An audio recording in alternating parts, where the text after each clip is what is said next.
जिस भाई को होली खेलनी हो उस दिन वो बाहर निकले, नहीं तो अनावश्यक कोई भी आदमी बाहर न निकले, अपने बच्चों के साथ रहे, अपने घर में नमाज पढ़े। संभल सीओ अनुज चौधरी का एक बयान सोशल मीडिया पर चर्चा का विषय बना हुआ है। संभल में होली के त्योहार और जुमे की नमाज को लेकर संभल सीओ के दिए गए बयान पर सियासी संग्राम छिड़ा हुआ है। संभल सीओ के वायरल बयान के बाद सूबे के सीएम ने भी संभल सीओ के बयान को हरी झंडी दी है। चलिए इस वीडियो में जानते हैं कि संभल सीओ अनुज चौधरी के किस बयान पर सियासी संग्राम छिड़ा हुआ है। इसके अलावा आगे जानेंगे कि इस बयान पर सूबे के मुखिया ने क्या कहा। दरअसल मार्च का महीना आया है। इस महीने में हिंदुओं और मुसलमानों के त्योहारों का आगमन हो रहा है। मार्च के महीने में हिंदुओं की होली का पर्व आ रहा है। वहीं इसी महीने में मुस्लिमों के रमजान का पर्व मनाया जा रहा है। जिस दिन होली का त्योहार है उसी दिन रमजान का दूसरा जुमा है। जुमा तो हर हफ्ते में एक बार आता है, लेकिन होली का त्योहार साल में एक बार आता है।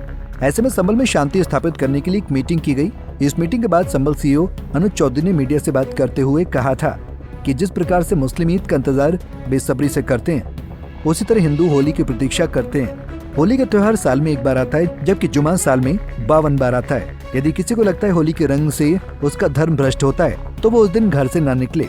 मेरी सोच यह है कि रंग से कोई छोटा बड़ा नहीं होता है। इसके अलावा संभल सीओ ने आगे कहा था कि यदि आप अपने धर्म का सम्मान करते हो तो दूसरे को भी कीड़ा मकोड़ा मत समझो, दूसरे की भी धर्म का सम्मान करो। जब आदमी ये चीज सोच लेगा तो उसके अंदर कोई चीज नहीं रहेगी। जब लगेगा कि अल्लाह भी वही है, भगवान भी वही है।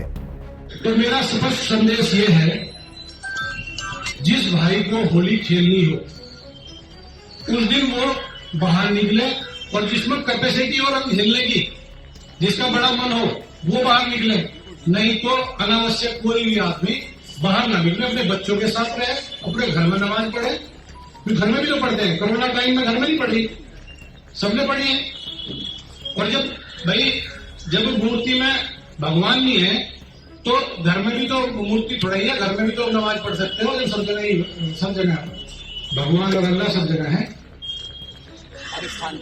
हर स्थान पे, तो आप घर में नमाज पढ़ो।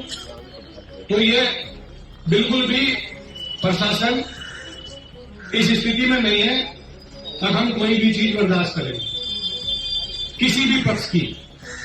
यदि हिंदू पक्ष कोई रंग जबरदस्ती जानबूझ के डालता है और उसकी कोई वीडियो या ऑडियो हमारे पास आ गई, जगह जगह कैमरे लगे हुए हैं, अगर इसकी गलती है, क्योंकि कोई भी चीज होती है तो फिर उस पर भी कार्रवाई होती है। जान के मतलब अब ये आ रहा है, देखो मौलाना जी मार उठा ले, तो वो जान गए, ठीक है।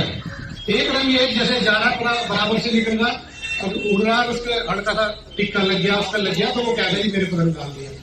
तो भाई जब रंग उड़ेगा वो उड़ता है चारों तरफ, ऐसी चीज तो है नहीं है वो बिल्कुल गोली की तरह एक ही जगह जाके लगती है। रंग तो सब में फैलता है। अब संभल सीओ के इस बयान पर सूबे के सीएम योगी आदित्यनाथ ने भी इस बयान को हरी झंडी दी है। सूबे के सीएम ने इस बयान पर खुलकर संभल सीओ का सपोर्ट किया है। सूबे के सीएम ने कहा कि अनुज एक पहलवान है, एक ओलंपियन है, और पहलवान जब बोलेगा तो उसका अंदाज पहलवानी वाला होगा। उसने व्यार सबको कहा है कि पहले होली का त्योहार 2 बजे तक मनाने दो, फिर 2:30 बजे से नमाज पढ़ना। इसके अलावा सीएम योगी ने आगे कहा कि लोगों को होली के अवसर पर एक दूसरे की भावनाओं का सम्मान करना चाहिए। जुमे की नमाज हर शुक्रवार को होती है और होली साल में सिर्फ एक बार आती है, यही कहा गया है और प्यार से समझाया गया है।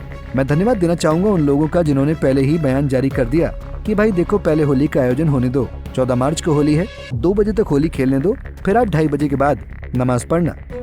इस बयान पर यूपी के राजनीतिक गलियारों में बहसबाजी शुरू हो गई है। संभल के सीओ के बयान पर समाजवादी पार्टी के प्रवक्ता फखरुल हसन चांद ने कहा, किसी हिंदू को न ईद की सेवई से दिक्कत है और न ही किसी मुसलमान को होली के रंग से कोई दिक्कत है। बीजेपी सिर्फ धन की राजनीति करती है। देखिए, समाजवादी पार्टी ने पहले ही दिन इस बात को कहा कि सदन में जिस तरह से असंसदीय भाषा का इस्तेमाल होता है उसका असर कहीं न कहीं अधिकारियों पे भी पड़ रहा है, और जो अधिकारी होते हैं उनके के लिए नियम और कानून होते हैं। समाजवादी पार्टी समझती कि जिला प्रशासन ने क्या सीओ को अधिकृत किया था मीडिया से बात करने के लिए, ये जिला प्रशासन को जरूर बताना चाहिए। और देश में रहने वाला हिंदू मुसलमान, उसको ना होली के रंग से दिक्कत है, ना ईद की सेवई से दिक्कत है। भारतीय जनता पार्टी की नफरत और बंटवारे की राजनीति का एजेंडा है, इसलिए जो अधिकारी इस तरीके की भाषा का इस्तेमाल कर रहे हैं वो भाषा किसी अधिकारी की नहीं हो सकती है। इसलिए जो भी बयान अधिकारी का है समाजवादी पार्टी समझती है उचित नहीं। आपको बता दें कि यूपी के संभल में अदालत के आदेश पर स्थानीय जामा मस्जिद के सर्वे के बाद 24 नवंबर 2024 को जो हिंसा हुई थी उसमें 4 लोगों ने अपनी जान गंवा दी थी। इसी के बाद से संभल में लगातार शांति बनाने के लिए पुलिस वहां सुरक्षा की कड़े इंतजाम करती है और फिर इस बार होली और रमजान का दूसरा जुमा एक साथ है, जिसको लेकर संभल में पुलिस प्रशासन बिल्कुल सतर्क है। अब पुलिस संभल में त्योहारों को लेकर फुल अलर्ट में है। अब इसी बीच संभल सीओ के बयान से सियासत गरमाई हुई है। अभी देखना संभल मामले में क्या नया मोड़ आता है, ये तो आने वाला वक्त बताएगा। Bureau report, Punjab Kesari TV. हमसे जुड़े रहने के लिए हमारे YouTube चैनल को सब्सक्राइब करें और नई वीडियो की नोटिफिकेशन के लिए बेल आइकॉन को दबाएं।